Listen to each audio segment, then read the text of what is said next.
Саксонияның борбору Дрезден шаарында турам. Менин артымда Мартин Лютер деген Европанын чоң христиан дүйнөсүнүн эң чоң реформаторунун эстелиги турат. Ал киши мына ушул жергеден болот. Орто кылымдарда 16-кылымда католик чиркөөсү Ватикан бүт Европа боюнча өзүнүн монополиясын орнотот. Алар карапайым адамдардын турмушуна да, жергиликтүү өзүн өзү башкарууга да аралашышат. Алар ушундай монополия кылат, Кудай менен адамдын ортосундагы мамилени да приватташтырышат.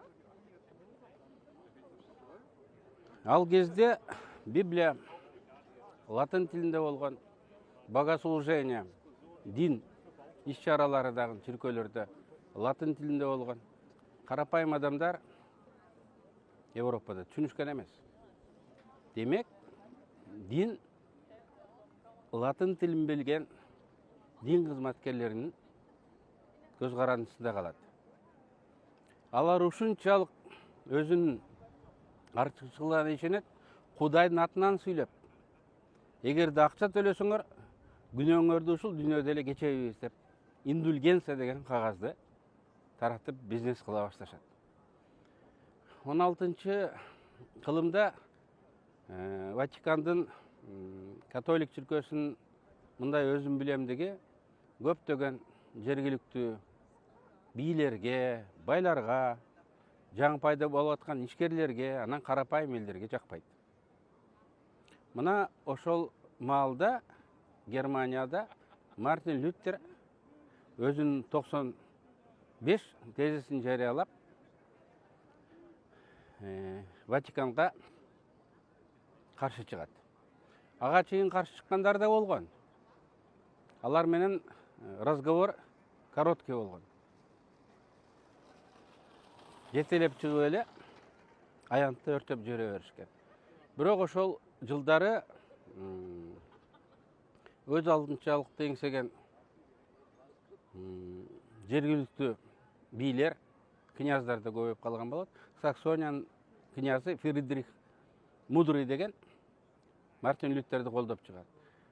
Мартин Лютер качып жүрүп, жашырынып жүрүп, 1520 жылы Библияны немис тилине которот. Ошол жылдары типография жаңы чыгып калган экен. Мартин Лютердин тезистери немис тилине чыккан Библия басылып, бүткүл Германияга тарайт.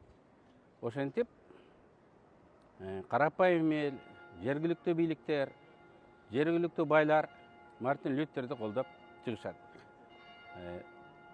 Ватикандын католик чиркөөсү эч нерсе кыла албай калат. Ошентип протестанттык деген кыймыл диний гана кыймыл болбостон саясий кыймылга айланат. Түндүк Европа өлкөлөрү негизинен ушул динге өтүшөт. Алар мамлекеттик түзүлүштөрүн өзгөртүшөт. Кийин Макс Вебер деген окумуштуу протестанттык этика бүгүнкү заманды, бүгүнкү капитализмди жараткан деп айткан экен. Менин эмне үчүн муну айтып атам? Биринчиден маалымат үчүн, экинчиден кээ бир жерлери ушул бүгүнкү Кыргызстанга дагы колдонсо болот. Жакында Берлинге Максат ажы келип кетти. Ал Куранды, хадистерди, анан комментарийлерди кыргызча которуп 15 томдук басып жатты. Биринчи 3 томун мага белек кылып берип кетти. Анын жакында цифралык версиясын чыгарып, карапайым адамдар, араб тилин билбеген адамдар, телефонунан, компьютерлеринен каалаган маалыматтарды кыргыз тилинде алса болот. Мартин Лютер айткандай, Бүгін Құдай менен болған мамиле арабча білген молдолор, мечіттер монополия қылып алғандай болып қалды. Анткени мына мечиттерде даватчылардың сүйлөгөнүн уксаң, кайсыл бир замандағы басылып чыккан китепте хадисте арабча цитата кылып айтып, анан ошону чечмелеп берет. Ал аны кандай чечмеледи? Анын ниетинен, деңгээлинен, билиминен көз каранды. Аны биз текшерип биле албайбыз. Анткени көпчүлүгүбүз араб тилин жакшы билбейбиз. Максат Ажынын жасаган иши мына ошондой монополияны, чындыкка болгон монополияны, динге болгон монополияны жоет. Ар бир динге кызыккан адам анын балуулуктарын, принциптерин, тарыхын өз алдынча эле эң негизи тез эле билип ала алат. Жана аны башкаларга айтып тарата алат.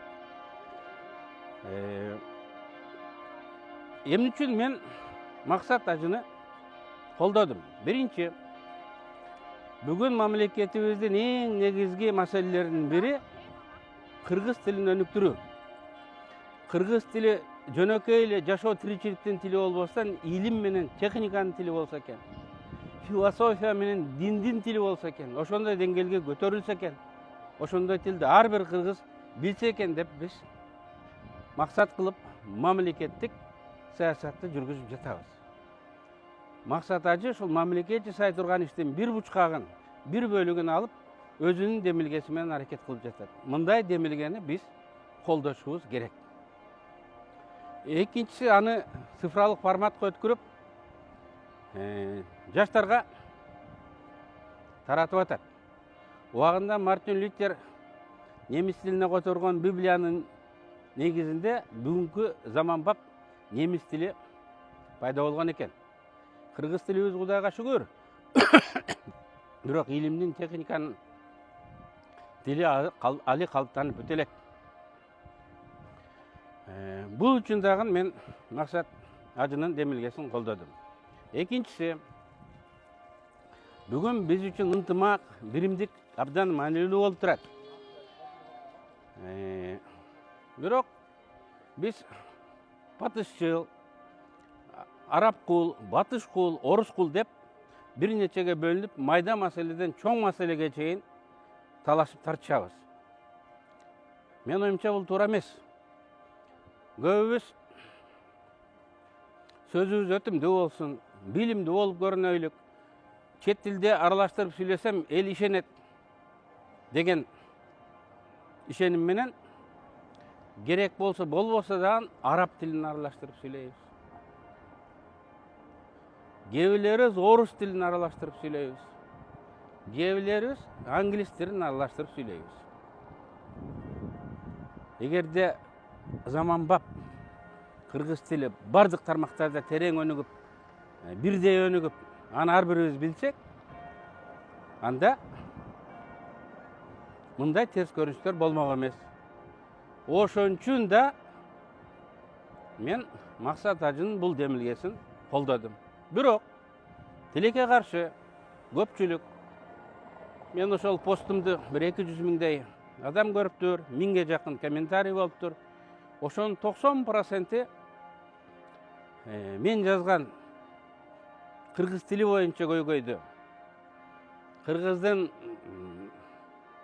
мекенчилдиги, анын тили жөнүндө маселени койбостон, Максат Ажы кайсыл бир заманда көлдө даарат алса болобу болбойбу дегенге берген жообун, жакын бир туугандар үйлөнсө болобу болбойбу деген суроого берген жообун айланасында талаш тартыш болуп, Максат Ажыны сындагандар болду. Урматтуу мекендештер, мен өзүм мугалиммин, азыр аксакалмын. Бир нерсени билем. Эгер кичинекей чокту көрсөң, ошону шамалдан тозуп, кургак чөптөрдү, отундарды коюп, үйлөп болсо дагы андан учкун жаратып, отту алаулап жакса болот. Муну учкундан жалын жаралат деген эме формула. Эгерде Максат ажы ушундай жакшы ишке аракет кылып атса, биз аны тейлеп, тепсеп, кордоп, шылдыңдап, анын шагын сындырып, мокотуп, баштаган ишин жарым жолдон таштай турган кылганыбыз менин оюмча туура эмес го. Тескерисинче биз колдошубуз керек. Максат ажыны ошол демилгесин колдоп, коргоп, ага дем берип, шык берсек, мактасак, азамат, мекенчил ушундай болуш керек, патриот молдо ушундай болуш керек десек, башкалар ага окшогонго аракет кылышат го. Ошондой молдолорду биз үлгү көргөзсөк, диндин мүнөзү дагы, формасы дагы заманбап болот го. Биз өзүбүз эмнени каалайбыз? Мен абдан өкүнөм. Мен туруктуу окурмандарым дагы Өмүрбай ака, сиз туура эмес кылдыңыз. Молдону да колдочу эле дейш. Мен молдону колдогон жокмун. Мен патриотизмди колдоп атам. Мен мекенчилдикти колдоп атам. Мен кыргызчылыкты колдоп атам. Максат ажы Бердинге жакшынакай болуп калпак кийип келди. Кыргыздын чапанын кийиптир. Мени менен интеллигенттүү бир да чет тилин, араб тилин, орус тилин аралаштырбастан накта кыргыз тилинде сүйлөштү. Чет элде жүргөн биздин жаш кыз балдарыбыз бар. Германияда жүргөн. Алар колдоого муктаж. Алар ошондо тааныштардын бири бул дин экен. Мен бул жерден келип билдим.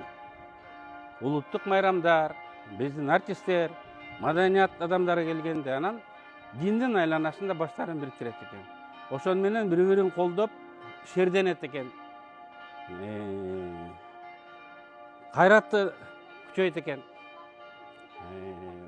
Максат ажы алар менен жолугуп, ата энеге болгон урушурмат, ак эмгек, ынтымактуулук, адеп акылак жөнүндө маселе куруп кетти.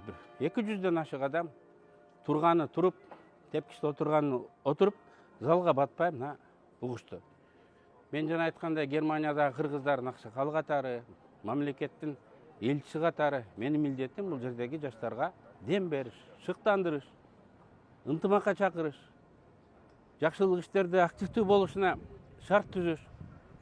Сөзсүз мен мындай иш-чараларды колдойм, бул мен өзүмдүн милдетим деп эсептейм. Эми ошол 1000ге жакын комментарийдин бир 80% айтып атат. Менин пикиримди билейлик дейт. Көлгө даарат алса болобу? Менин пикиримди айтышым керек экен. Албетте бул диний тема, мен анын тоң көстөрүн жакшы билем, бирок атайын сиздерге жооп даярдап айтам. Экинчи, жакын туугандардын балдары үйлөсө болобу дейт. Мен ал жөнүндө дагы шариатта кандай, Европа мамлекеттеринде кандай, Советтер Союзунда кандай болгон, азыркы постсоветтик өлкөлөрдө биздин коңшуларыбызда кандай, Кыргызстанда кандай, анан эң негизгиси андан ары эмне кылсак болот деген суроолорго жооп берем. Саламатта болуңуздар.